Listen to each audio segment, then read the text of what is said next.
Ito yung paim na nagtubig ni paim nagtubig.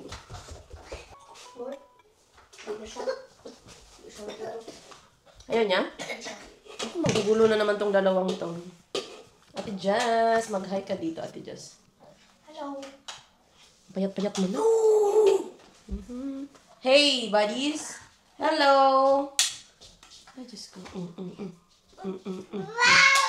Wow! He's saying why because I'm hitting my phone. So guys, magandang araw. Daghan kayo kong trabaho karong adlaw. Ang dami kong gagawin. Tingnan nyo naman yung bulubundukin. Ang dami kong tupiin kasi darating mamayang hapon yung aking cabinet. Diba? May cabinet na kami sa bukas. Ito pa, tingnan nyo. So, diba, nagtutupi ako ng mga damit ni Stefano kasi nakatambak lang yan dyan. Dito nakatambak. And then ito, tatanggalin to mamaya kasi dyan ko ilalagay yung cabinet. O, diba, sa wakas guys, ang saya ko may cabinet na kami. O, diba, kasi parang hindi napakalat-kalat. Ano ba ito?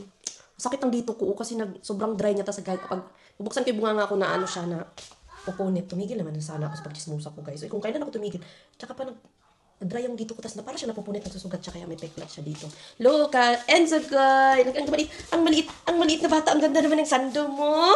Kapugi, uy, agay. Lumabas, kakagising lang yan.